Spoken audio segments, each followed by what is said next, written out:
now we have Biden and his autopen. Are his pardons fake? I'm going to go to Hannah Claire first because she's a big truther, I know. So I'm wondering what you think about, look, I don't think any pardon should, I think there should be some things that are strictly forbidden from autopenning. And I think pardons should be one of them. If you care enough to commute someone's sentence or get them out of prison, then you should hand sign it. Right. That's just my opinion. Well, and part of it with Biden, so he did this New York Times article, and he's saying, I made every decision, and even though that wave of pardons that we got at the end of his term were signed by the autopen, including famously, or the one that's leading the stories is the Anthony Fauci pardon, preemptive pardon. He says that I discussed them, that he orally made the decision, and that the autopen's legal and you shouldn't question it. The problem for me is that the biggest question of the Biden administration is his mental competency. So we all saw his speeches. We saw him address crowds, and we saw his debate performance. I wouldn't say oral performance is his strong suit in this case. He's not really verbally with it. And so if he's saying, I directed someone, I communicated to someone that I wanted something to happen, actually, in this case, that makes it worse because it's not always clear that he was communicating that effectively with his staff. Anything from the reports that he would lose his temper and become frustrated to the reports of disorientation and the questions. Those are both side effects. Anger is a sign of dementia, too. Yeah. Well, I mean, it makes sense because if you're starting to not be able to remember things, you become frustrated. Like I have empathy. I have close friends whose parents are struggling with dementia and similar illnesses. And like, it's heartbreaking to hear them tell the stories. My grandma called the cops on me when she had dementia. Really? Like she locked, we were there to check on her. She was in assisted living. She got scared, probably. She got scared. She thought me and my dad were there to rob her. She barricaded the door and, called the cops. While barricading the door, her bladder fell out of her body too. She had like one of those old bladder meshes that like you see a lot of those like crooked lawyers who have these like what do you call them, like class actions. It was I was like 13. I'm like, what's happening? Like it was like this is too much. Yeah, it was crazy. But yeah, she didn't know who I was and she thought I was there to my dad had explained to me pretty well. I might have been a little bit older and I might be mixing up the memory totally. Maybe your bladder fell out on a different day. But like, I saw dementia firsthand. And yeah, like she would get angry because she was like, who are you? Why are you robbing? You're here to, rob me or, whatever. Right. I mean, it's a horrible thing to go through. In this case, if you had Joe Biden on a day that he didn't have a lot of clarity, mention anything adjacent to we should pardon Anthony Fauci or whatever, we don't know until we can solve the mystery of his mental competency. Do we know that's what he meant? And did a staff member say, oh, he said it to me, so we can use the autopen. It's what he wants, I swear. It's a legal gray area that I don't like, and it's worse because of the autopen. But in particular, Joe Biden's mental status plays a huge role in all of this, in my opinion. Yeah, there's studies showing that creatine is really good for Alzheimer's, but I don't think that would help Joe Biden. I think Joe Biden was at a very critical stage, and we found out just recently that he has a very serious medical condition. Now, we are getting reporting from the New York Times that is kind of quietly confirming that Biden did use the autopen, and he did it through his aides without a clear sign he even approved them. So this is absolutely worth investigating. People are calling this one of the biggest political scandals ever. I would say the Epstein one's pretty big.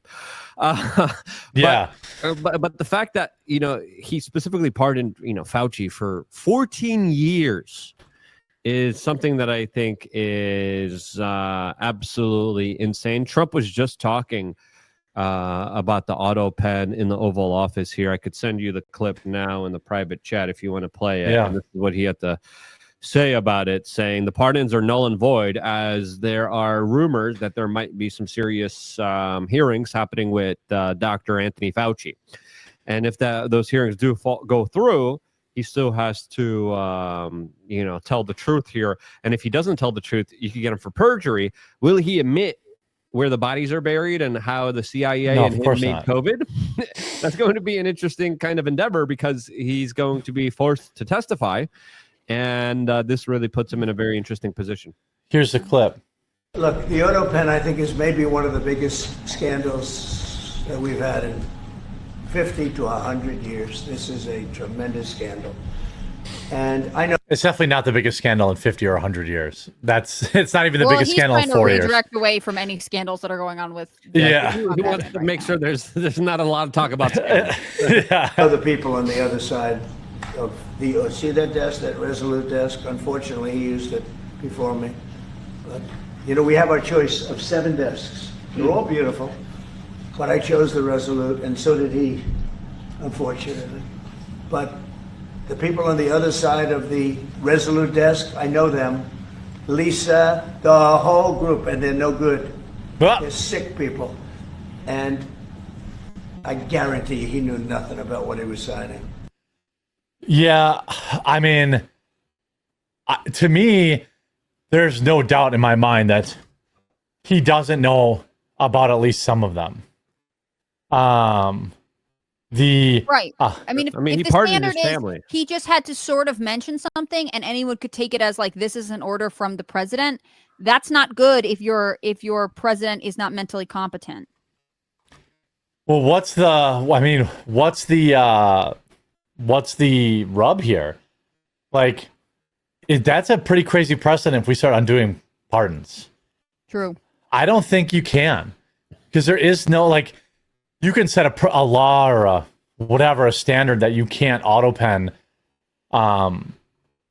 whatever pardons going forward, but you can't undo these. That's a fool's errand. I don't think you can do it. I don't know how you would. I mean, I think you're right. The challenge is you can correct it going forward, but the damage is done. You might see some kind of legal challenge come up. Although in the case with like Anthony Fauci, I know a lot of people want there to be a legal case brought against him, but the pardon was preemptive. He's not facing anything right now, so we don't have any precedent to sort of bring it to court immediately. It's just setting up questions later. I mean, ultimately, I think it will take like a decade before any of this gets challenged or solved, because you have to have a case to challenge a circumstance that applies to this, and it would probably be something that gets appealed all the way to the Supreme Court. What do you think, Luke? I mean, the Supreme Court, I think, is going to be deciding on it. I think this is going to be one of the cases that they take on, and it could go either way. But I think they're going to go along the way that you're kind of describing. I think they're going to decide what you just kind of talked about, saying that, yeah, they're probably not going to repeal it, especially with Coney Barrett in there. Right? You just can't. I think you'd be better off saying, like, going forward, we cannot use autopen. Do I want them voided for Dr. Fauci? I think absolutely. I think he has committed crimes that are not pardonable. I think when you commit massive amounts of genocide in the way that you did, directly or indirectly, according allegedly, right? Yeah. when you make such a global impact with a pandemic, right, and then you have all the receipts and you lie and you clearly obfuscate justice here when it comes to one of this kind of exigent circumstances here that are so vastly freaking important here.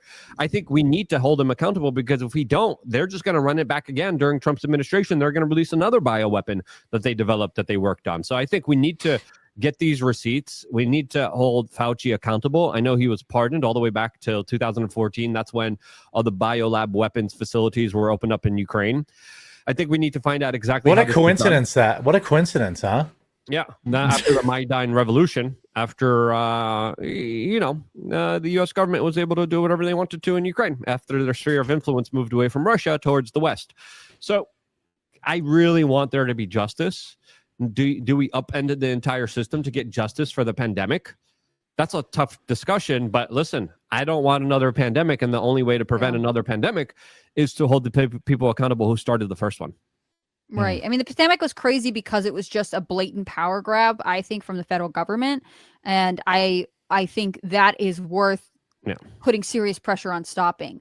On the other hand, all court cases in the U.S. need to start somewhere. So you need someone to bring a lawsuit give even like the Supreme Court a chance to rule on it. The Supreme Court can't just be like, "Hey, we've issued an opinion on this issue because we're all collectively interested in it." There has to be a case that makes its way there for them to rule on it. Yeah, I'd just like to say I don't agree that it was a power grab. I think it was an orchestrated scheme that they had all of their fingertips on and their fingerprints all over from the very start, beginning, manufacturing, producing, and then, in my opinion, deliberately releasing this in a way to push forward their agenda that they were able to carry out because of the COVID. Isn't that still a power grab though? Like whether Yeah, I think it works or not. It's not just a power grab. It's not them taking advantage of the situation. It's them creating the situation.